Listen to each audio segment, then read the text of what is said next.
The Riverview Hospital is closed and the site has been renamed, but mental health and addictions treatment is still happening there.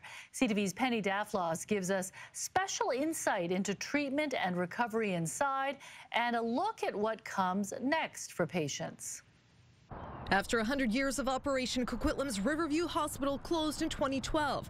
But there are currently 289 people receiving treatment for mental health, addictions, or both at the site now named mi-jung. People and their families deserve options for treatment. There was much fanfare around the opening of the Redfish Healing Center more than a year ago.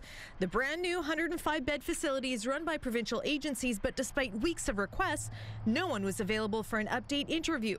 Coast Mental Health runs 2 programs at mi-jung, one of them at refurbished cottages with supervised transition housing for patients from the nearby Colony Farm Forensic Hospital. Working on life skills that they need to be able to successfully maintain a home, to be able to take their medications.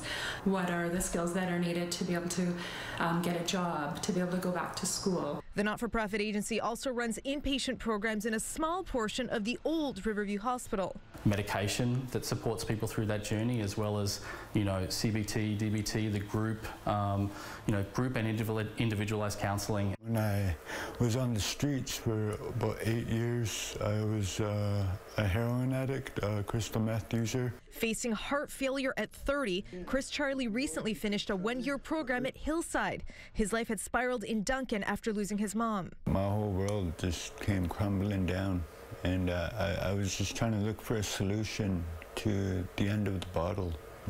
Cognitive rehabilitation, which gamifies brain retraining, and the anger management course were particularly helpful for Charlie, who's now living in Coast Mental Health housing in Surrey with full supports. I made it with sobriety. I faced life knowing that I had a lot of struggles in my time, and I made it. Every step through someone's care journey creates a degree of instability in their life, and so people being supported into an environment like this is so crucial.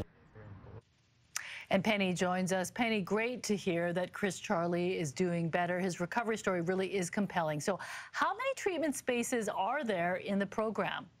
Well, Coast Mental Health helps 40 patients at a time through their rehabilitation and recovery program at mi-jung. But even with another 100 or so beds at Redfish, the numbers are really small considering there are thousands of people hoping for that kind of treatment. When it comes to complex care housing, Chris has one of only 155 fully supported beds in the entire province, mi-jung. Yeah, definitely just a drop in the bucket for what's needed. So Penny, you have more on Riverview tomorrow. What's next tomorrow? I'm really looking forward to people being able to see this story. We're going to hear from the Coquitlam First Nation about their long history at mi-jung in their ancestral territory and get some insight into what they'd like to see there going forward, mi-jung. Sounds good. All right. Thank you, Penny. Thanks.